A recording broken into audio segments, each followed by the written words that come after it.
할렐루야, 관교회 성도 여러분, 지금은 4월 30일 금요일 새벽 예배 시간입니다. 우리 함께 사도신경으로 우리의 신앙 먼저 고백하겠습니다. 전능하사 천지를 만드신 하나님 아버지를 내가 믿사오며 그 외아들 우리 주 예수 그리스도를 믿사오니 이는 성령으로 잉태하사 동정녀 마리아에게 나시고 본디오 빌라도에게 고난을 받으사 십자가에 못 박혀 죽으시고 장사한 지 사흘 만에 죽은 자 가운데서 다시 살아나시며 하늘에 오르사 전능하신 하나님 우편에 앉아 계시다가 저리로서 산자와 죽은 자를 심판하러 오시리라. 성령을 믿사하며 거룩한 공예와 성도가 서로 교통하는 것과 죄를 사해 주시는 것과 몸이 다시 사는 것과 영원히 사는 것을 믿사옵나이다. 아멘. 오늘 우리가 읽으실 하나님 말씀 에스겔서 18장 19절에서 20장 17절까지입니다. 에스겔서 18장 19절에서 20장 17절까지 말씀, 저는 오늘 에스겔서 20장 말씀으로 잠시 말씀 전하도록 하겠습니다. 제가 지금부터 한 단어들을 막 이렇게 말씀드릴 건데 공통점을 한번 찾아보시면 될 것 같아요. 샤넬, 프라다, 아르마니, 입생 로랑, 마크 제이콥스, 크리스찬 디올. 제가 이렇게 말씀드린 이 단어들의 공통점은 무엇입니까? 라고 한다면 너무 쉬운 문제죠. 네, 명품 브랜드죠. 그러나 더 올바른 정답은 그냥 명품 브랜드가 아니라 디자이너들이 자신의 이름으로 만든 명품 브랜드의 이름이라는 것입니다. 뭐 코코 샤넬도 마찬가지로 샤넬, 뭐 이렇게 본인의 이름으로 명품 브랜드, 본인 디자이너의 이름으로 명품 브랜드를 만든 것이죠. 이름이라는 것은 그 사람을 상징하기도 하지만 또 그 사람의 가지고 있는 가치를 또 상징하기도 합니다. 뭐 그 사람의 이름 자체가 브랜드가 되기도 합니다. 대표적인 사람들이 누굴까요? 바로 연예인들이겠죠. 연예인들은 그 이름 자체가 브랜드가 되고 또 힘이 되는 것이죠. 외국과 다르게 우리나라는 뭐 이름 자체로 이렇게 브랜드의 이름으로 본인의 이름을 브랜드의 이름으로 똑같이 적용하는 경우들은 많지는 않습니다. 자, 왜냐하면 뭐 그러기 위해서는 그 사람의 명성과 실력이 뒷받침해야 하기 때문에 그 사람이 무너지면 이 브랜드도 무너지기 때문일 수도 있고 뭐 여러 이유가 있을 수 있겠습니다. 뭐 그럼에도 불구하고 우리나라에서 자신의 이름을 브랜드로 만든 가장 대표적인 또 요즘 뭐 가장 힘 있는 사람 하면 당연히 백종원 씨가 떠오를 것 같습니다. 백종원 씨는 백종원이라는 그 이름만으로도 엄청난 파워와 브랜드를 가지고 있지요. 실제로 너무나 많은 브랜드를 만들었습니다. 그만큼 그분의 이름에는 뭐 엄청난 상업성과 힘을 갖고 있는 것이죠. 요즘도 TV에서 그 프로그램을 하는지 모르겠는데 저는 집에 TV가 없거든요. 그래가지고 예전에는 많이 봤었는데 바로 백종원의 골목 식당이었습니다. 근데 그 골목 식당에 보면 한 번은 이런 일이 있었습니다.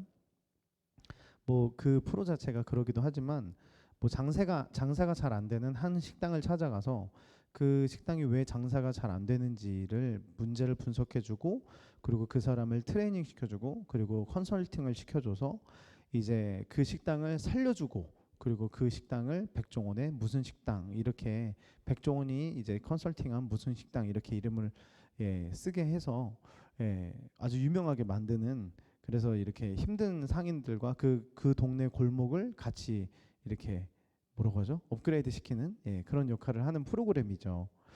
근데 한 번은 백종원 씨가 이제 그 식당이 이제 잘 되기 시작할 때 신신당부를 합니다. 뭐 계속 신신당부를 하는 것은 성실하게 해야 한다. 성실하게 해야 되고 무조건 배운 대로 끝까지 그대로 해야 한다.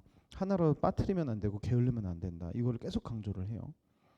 근데 그러나 이제 거의 반년이 지난 후에 이제 제보를 받고 이제 몰래 촬영을 하게 되는데 충격적인 장면을 보게 됩니다. 일단은 사장님이 막 손님들이 많아지니까 바쁘다는 핑계로 이전과 다르게 그냥 음식을 대충 하기 시작합니다.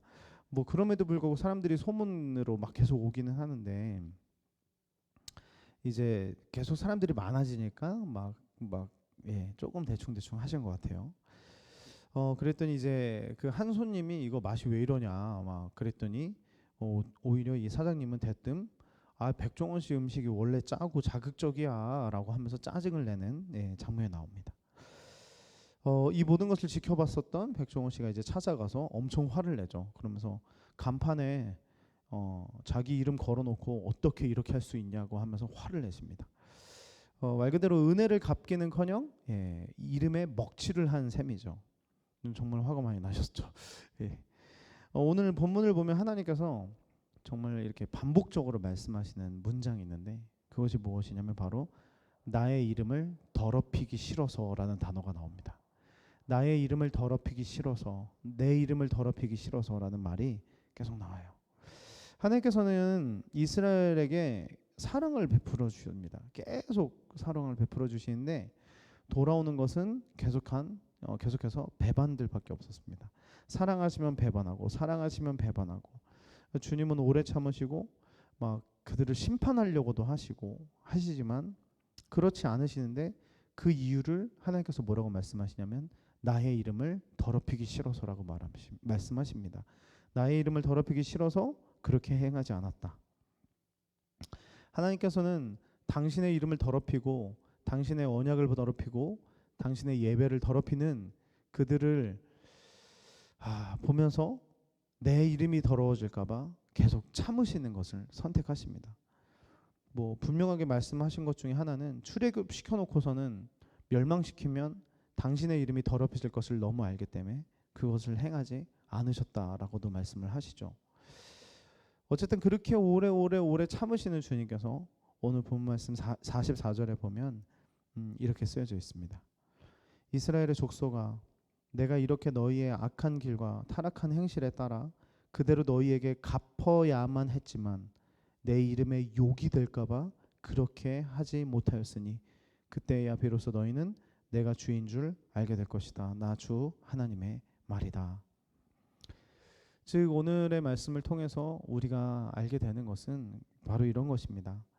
자녀가 행실을 잘못하고 살아간다면 그 욕은 자녀들만 먹는 것이 아니라 바로 그 자녀들의 부모님들이 욕을 먹게 됩니다.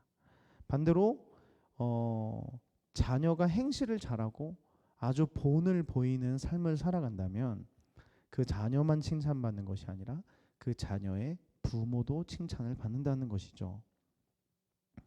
우리는 다 하나님 나라 백성입니다. 그리고 우리는 다 하나님 아버지의 자녀들입니다. 그렇다면 우리는 어떻게 살아가야 될까요? 우리는 주위 사람들에게 칭찬받고 인정받는 인생을 살고 있습니까? 아니면 남에게 해를 가하는 인생을 살고 있습니까? 막 전혀 덕을 보이지 않는 막 모습을 보이면서 막 문 앞에는 이렇게 광흥교회 이렇게 붙여놓고 이런 거 그렇죠? 아니면 막 교회 앞에서 막 싸우고 난 다음에 교회로 확 들어가고 이런 모습을 보인다면 이거는 누구를 욕을 먹이는 것입니까?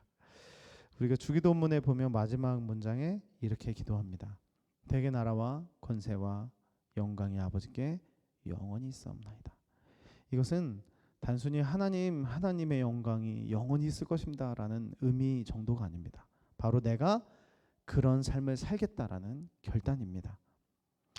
그래서 우리가 하나님께 영광 돌리는 삶은 다른 것이 아닙니다. 바로 하나님 나라 백성으로서 선하게 사는 것이고 하나님의 아버지의 아들, 딸로서 하나님 아버지의 자녀로서 본을 보이는 삶을 살아간다면 바로 하나님이 영광 받으시는 것입니다. 그리스도인들은 뭔가 다르다. 참 그리스도인들은 어떻게 저럴까? 참 그리스도인들의 하나님 참 대단한 분이네. 이렇게 영광을 받게 되는 것 아니겠습니까? 오늘 하루 우리가 살아가는 데 있어서 하나님의 이름에 먹칠하는 그런 이 이스라엘의 모습들이 아니고 정말 하나님의 자녀답게 하나님의 이름 우리의 모습통에 드높일 수 있는 영광 돌릴 수 있는 정말 복된 하루 되시길 예수님의 이름으로 축복합니다. 네, 주기도문으로 예배 마치겠습니다. 하늘 계신 우리 아버지여 이름이 거룩히 여김을 받으시오며 나라가 임하옵시며 뜻이 하늘에서 이루어진 것 같이 땅에서도 이루어지리이다. 오늘날 우리에게 일용할 양식을 주옵시고 우리가 우리에게 죄 지은 자를 사해준 것 같이 우리의 죄를 사해 주옵시고 우리를 시험에 들게 하지 마옵소서. 다만 하게서 구옵소서. 대개 나라와 건세와 영광의 아버지께 영원히 있사옵나이다. 아멘.